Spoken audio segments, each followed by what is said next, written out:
Pour la partie des passionnés, on va faire le comparatif entre la Dualtron Aminia et la trottinette Dualtron Togo. La Dualtron Aminia, juste ici, il y a un cran de sécurité. Vous le tournez. Vous allez relever les deux poignées et vous allez le verrouiller pour une puissance moteur de 1450 watts. Elle est équipée d'un éclairage avant et arrière LED avec une étanchéité éblouissante. Allez, c'est parti.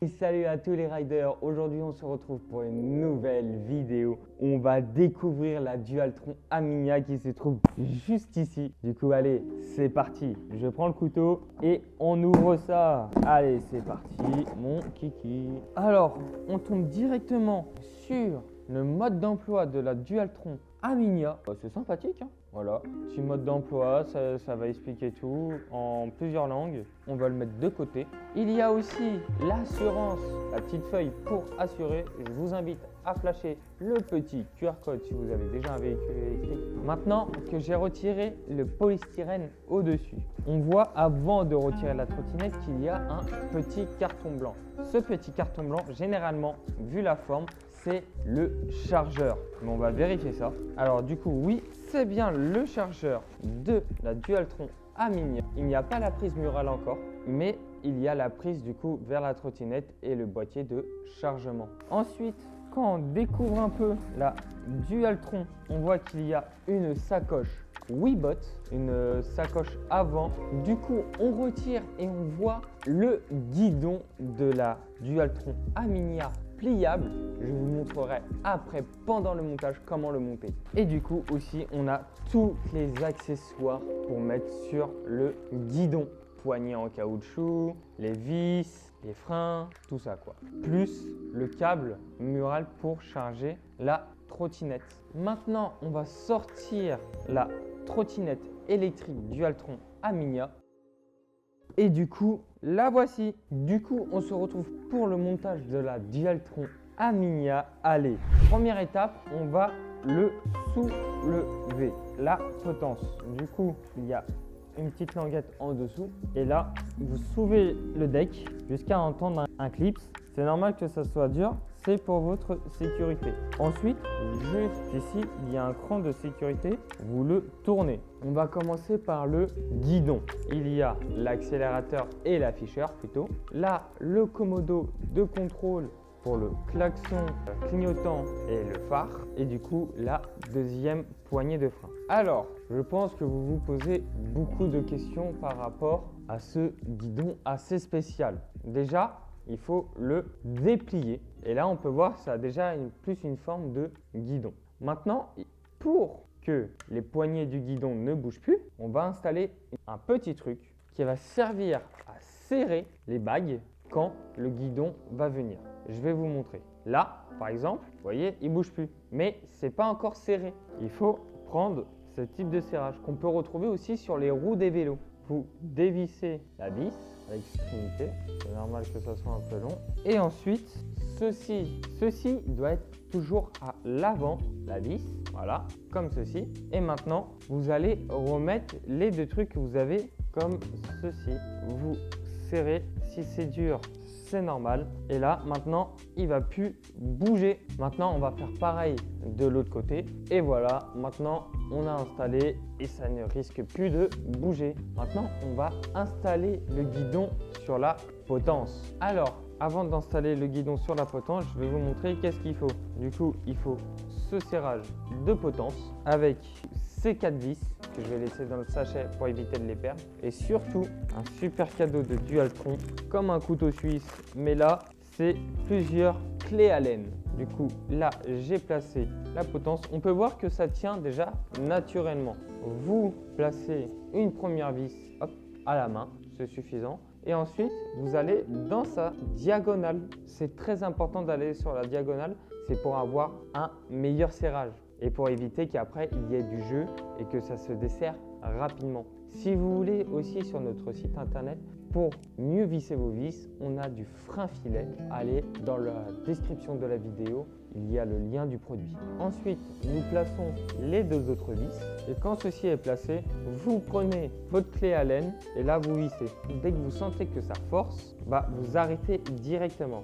Maintenant, on fait sa diagonale comme je l'ai dit avant et maintenant on fait la dernière et ensuite on va placer le guidon.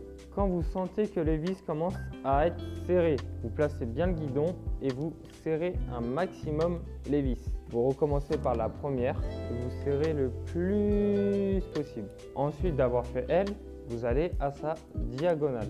Allez, il ne manque plus qu'une vis, on va la serrer et hop. Ensuite, on va installer le frein, l'afficheur, l'accélérateur, le commodo et du coup le deuxième frein. Alors pour installer tout ceci, on va desserrer les poignets, hop là, comme ça on va les rentrer plus facilement. Alors l'afficheur, c'est pas obligatoire de le rentrer, mais le frein, il faut le rentrer. Si c'est un peu compliqué, je vous invite à dévisser la vis de l'œillet du frein qui se trouve juste ici. Hop.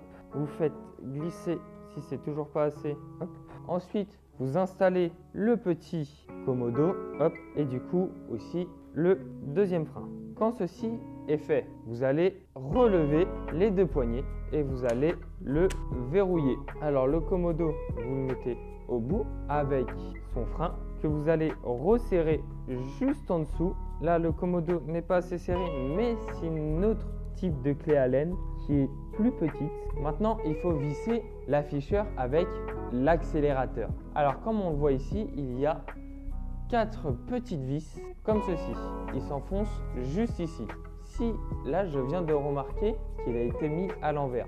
Et aussi, l'accélérateur et l'afficheur doivent être à droite. S'il est à gauche, n'hésitez pas à le remettre à droite. Je vais redesserrer le guidon, réenlever, j'enlève la poignée, je renlève le petit truc en caoutchouc et je le remets dans le bon sens, les deux petites vis vers le haut. Là, on relève la potence et on la verrouille. Quand ceci est fait, vous allez prendre du coup une clé Allen par rapport à la taille de vis et vous dévissez. Faites attention, vous pourrez perdre un boulon en dessous. Du coup, je vous conseille de mettre un récipient ou votre main. Hop, finir la main. Du coup, première vis enlevée et maintenant on retire la deuxième. Après avoir retiré tout ça, vous devez placer l'afficheur. Vous voyez que ça se forme comme un pulse, ça se rentre dedans et vous mettez une première vis pour qu'il tienne à la main comme ça et vous en mettez une deuxième. Quand ceci est bien serré, vous serrez la partie guidon, du coup les vis juste en dessous, comme ça il ne bougera plus. Là vous voyez, il ne bouge plus. Maintenant on va serrer la deuxième poignée de frein collée avec, on la serre. Maintenant on vient à l'étape de mettre ces poignées en caoutchouc. Alors comme on le voit, il y a un petit truc rajouté, un rajout sur la poignée.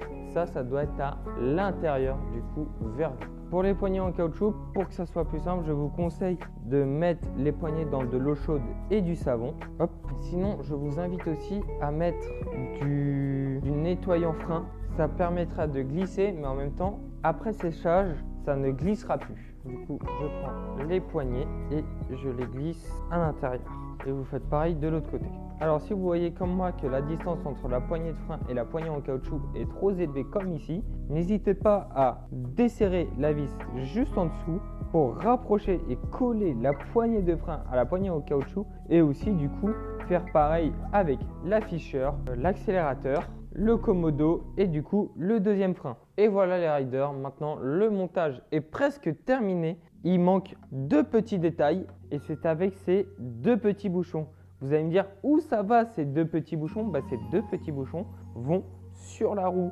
Du coup, je vais directement sur la roue. Alors, il y en a un qui se met juste ici, hop, et le deuxième sur la roue arrière. Il manque une toute dernière étape. On va dévisser cette vis pour installer la lumière avant. Et après cela, il faut charger votre trottinette. Du coup, vous dévissez. Faites attention à l'arrière, il y a un boulon. Hop là. Vous retirez ce petit bout là. Vous insérez la vis dans la lumière et vous remettez ce boulon. Ensuite, vous revissez. Vous préparez le petit œillet avec le boulon à l'arrière et vous serrez. Alors, si vous voyez que ça ne sert pas, il faut avoir un deuxième outil comme ceci. Hop, pour pouvoir maintenir le serrage. Et là, on voit qu'elle ne bouge plus. Maintenant, on va faire charger la trottinette à 100% de sa batterie pour les normes de sécurité. Du coup, on se retrouve sur l'application, on appuie sur Shears et ensuite on attend que le Bluetooth fasse effet pour trouver notre trottinette. Et n'oubliez pas d'allumer votre trottinette pour que l'application détecte votre trottinette en Bluetooth. On confirme que c'est bien notre trottinette et il faudra marquer son numéro de série. Le numéro de série se trouve sous le deck de la trottinette électrique. Après avoir marqué le numéro de série, on confirme et voici le menu principal. On se retrouve en haut à gauche, on appuie sur Settings et voici les paramètres des réglages de votre trottinette électrique. Il y a le mode Eco qui permet d'activer ou désactiver le mode économique pour votre batterie. Impérial métrique qui sert à configurer l'unité de mesure de la vitesse en miles en kilomètres sur votre écran. Pour le display, vous choisissez ce que vous voulez afficher sur votre écran de trottinette, trip, odo. Il y a plein de fonctionnalités. Le CCS est le régulateur de vitesse on-off. Le pass est un démarrage direct off ou en poussant votre trottinette on. Le starting effect définit un délai avant que la trottinette n'accélère. L'ABS on-off, c'est un système anti-blocage de roues pour éviter que vous dérapez. L'EBS définissait la force de la récupération d'énergie. Le speed limit permet de définir la puissance de la trottinette. Là, par exemple 100%, on peut la baisser jusqu'à 0 et redevenir jusqu'à 100.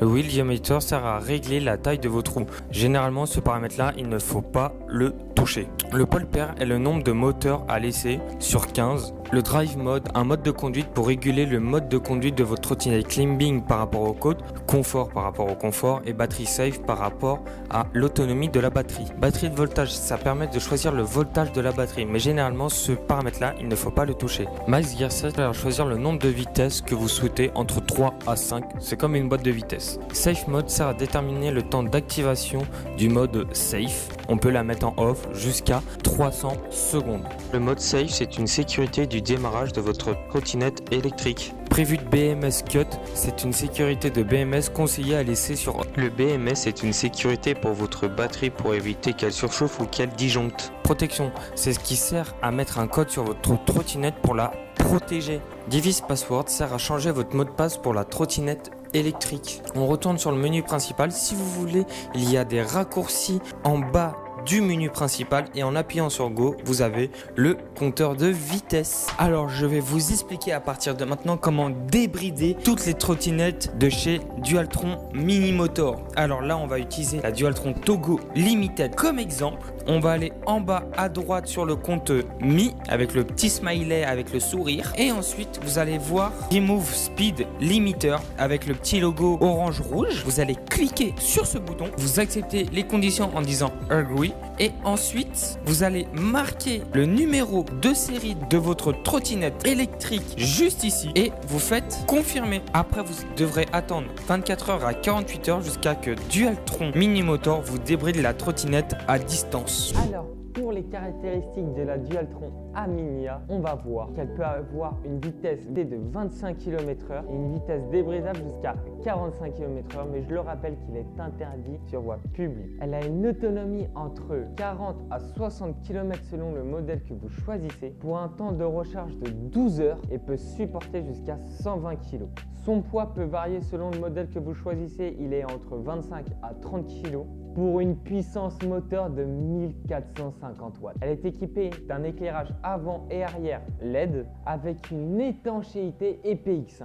Pour ses freins, elle est équipée d'un frein tambour avant et arrière. Et maintenant, place au temps. Alors, on peut remarquer que cette trottinette, elle a une maniabilité incroyable avec son guidon qui est ultra confort et en plus pliant. De plus, elle a des clignotants qui sont super bien par rapport à la visibilité des autres véhicules autour de vous. On peut remarquer aussi que ses suspensions sont ultra confortables. On accélère avec cette trottinette, elle répond directement à notre demande, ce qui est vraiment très appréciable. On peut voir qu'elle a un design pas comme toutes les autres trottinettes. Pour la partie des passionnés, on va faire le comparatif entre la Dualtron Aminia et la trottinette Dualtron Togo. Alors pour la vitesse, c'est la Dualtron Aminia qui gagne avec 45 km/h en étant débridée. Et pour la Dualtron Togo, elle peut aller à une vitesse de 35 km/h. En autonomie, pour la Dualtron Aminia est de 40 km et pour la Dualtron Togo est de seulement 20 km, 2 fois moins que la Dualtron Aminia. Pour la tension de la batterie, elle est de 52 volts pour la Dualtron Aminia et de 36 volts pour la Dualtron Togo.